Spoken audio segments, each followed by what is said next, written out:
Baik, bismillahirrahmanirrahim. Assalamualaikum warahmatullahi wabarakatuh.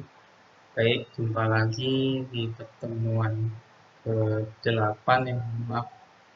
Nah, kali ini di sini saya akan menjelaskan mengenai implementasi cloud computing dalam bidang pendidikan. Sebelumnya, perkenalkan nama saya Tremolioto dari mahasiswa kampus Mercu Buana Mulia dengan NIM 415191100098.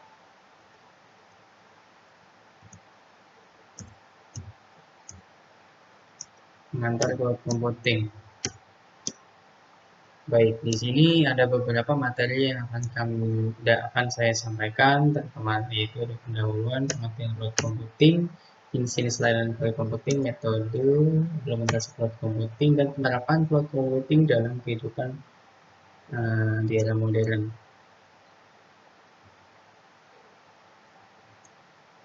Pendahuluan. Baik, teknologi saat ini berkembang sangat pesat dalam waktu yang singkat, terbukti dengan adanya berbagai macam aplikasi yang menunjang kehidupan sehari-hari di bidang pemerintahan, bisnis maupun pendidikan. Nah, penggunaan teknologi tak terhitung jumlahnya mulai dari kalangan muda sampai tua, baik itu untuk bisnis telekomunikasi dan semacamnya, sesuai dengan kebutuhan masing-masing dan pemanfaatan perkembangan teknologinya. Nah, teknologi informasi itu yang saat ini terus berkembang, saat ini menjadi solusi yang inovatif, dinamis, dan selalu bergerak dan bermanfaat dari segi ekonomi. Teknologi informasi mampu menjawab segala masalah dan tantangan yang dihadapi oleh dunia pendidikan. Salah satunya cloud computing. Pada saat keadaan saat seperti ini, tentunya banyak para pengajar yang menggunakan cloud computing untuk tetap memberikan edukasi bagi siswa-siswinya, baik mahasiswa maupun mahasiswinya, itu melalui cloud computing. Seperti apa sih contohnya cloud computing? Contohnya adalah seperti kelas online, web server, dan web portal unit yang ada di dalam universitas atau uh, sekolah seperti itu. Dan juga di instansi juga ada ya, tidak hanya di bidang pendidikan saja. Lalu lanjut, di sini ada jenis-jenis layanan cloud computing, yaitu ada SaaS software. Nah, layanan cloud computing ini tersedia dalam bentuk software perangkat lunak. Nah, contohnya adalah Anda bisa mengetahui bahwa dengan SaaS, user tidak perlu lagi melakukan instalasi atau menyediakan perangkat penyimpanan untuk dapat menggunakan dan menyimpan software. Walaupun itu, Anda tidak perlu merasa khawatir dan cemas. Khawatir ketika diakses orang lain yang diberi kewenangan hak akses. Lalu adalah infrastructure as a service. Dia itu menyediakan layanan secara layanan lewat infrastruktur komputasi ya, virtual.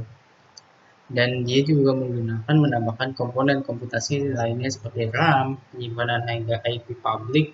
Jadi, intinya Anda tidak bisa merakit sebuah komputer virtual yang benar-benar sesuai dengan kebutuhan.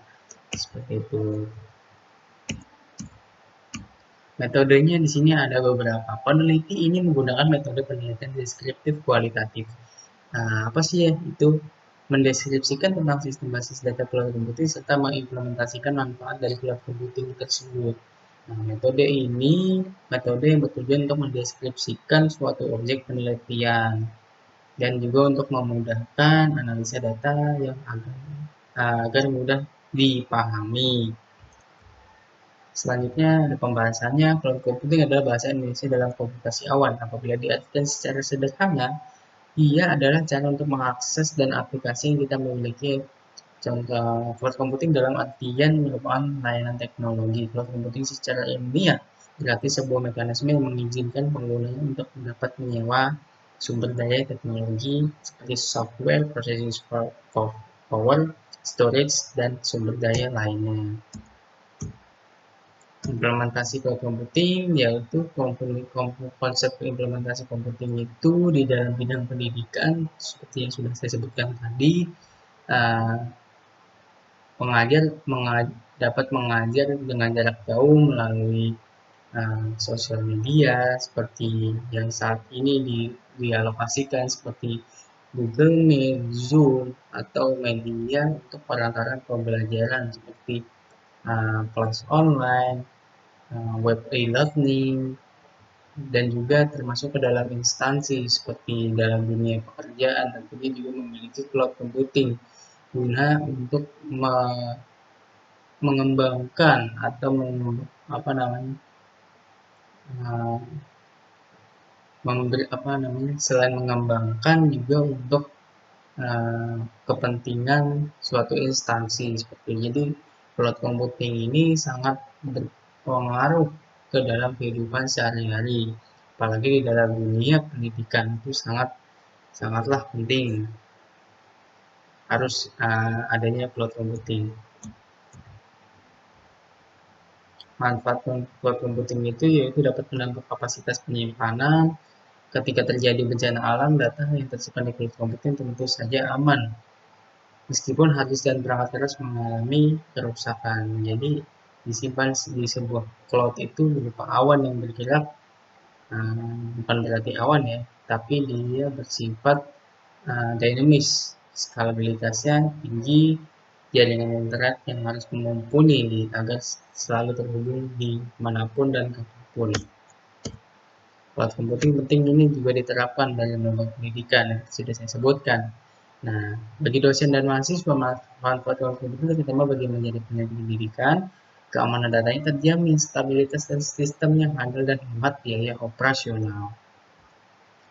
Baik, itu saja yang dapat saya sampaikan. Kurang lebihnya mohon maaf.